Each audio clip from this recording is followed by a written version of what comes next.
foyers. De nombreuses opérations de pompage ont eu lieu dans des appartements et dans des caves. Les commerçants, eux aussi, pensent leur plaie. Les pertes sont très importantes. Les commerçants qui attendent désormais les indemnisations de leurs assurances. Sébastien Luciani et Francis Rombal, ils se sont rendus dans le quartier des Cannes, l'un des quartiers d'Ajaccio les plus touchés par les inondations. En se retirant, les eaux ont laissé place à ce spectacle de désolation. Des dizaines de voitures hors d'usage, les caves des immeubles toujours noyés par la boue. Le quartier des Cannes pense difficilement ses plaies. Ces rues ont été l'épicentre de l'inondation et les commerces du rez-de-chaussée ont subi d'énormes dégâts. Dans cette pharmacie, qui emploie 11 personnes, les pertes s'élèvent à plus de 200 000 euros. Amis et voisins, tous mobilisés pour préparer la venue des experts en assurance. Il faut faire vite pour espérer reprendre une activité normale dans les semaines à venir. Dans ce pressing, l'eau est montée à 1,50 m de hauteur. On a téléphoné à notre assurance, qui nous a répondu que tant que l'état de catastrophe naturelle n'était pas déclaré, on ne pourrait rien faire. Bon, par contre, dès qu'on a eu accès au magasin, monsieur le préfet s'est manifesté de suite et il nous a dit qu'il avait réuni tous les assureurs.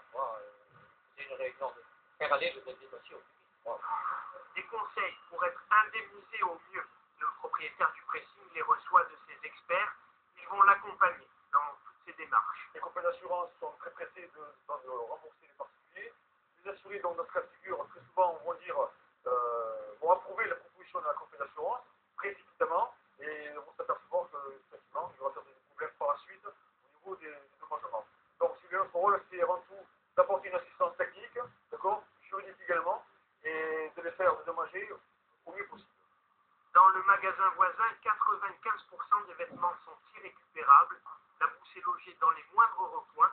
Selon beaucoup de riverains, le réseau d'égout défaillant a amplifié les effets du début. L'eau est montée à 1,50 m par le sol, par tous les conduits, c'est-à-dire les toilettes, les WC, partout. C'était de véritables geysers qui sortaient. Garder des traces du sinistre, une précaution utile en attendant le classement en catastrophe naturelle.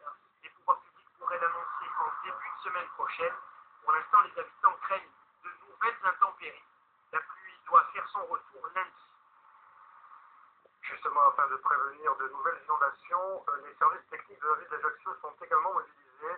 Leurs ingénieurs étudient le schéma directeur des risques liés à l'inondation, prévoit notamment la construction de plusieurs bassins de rétention.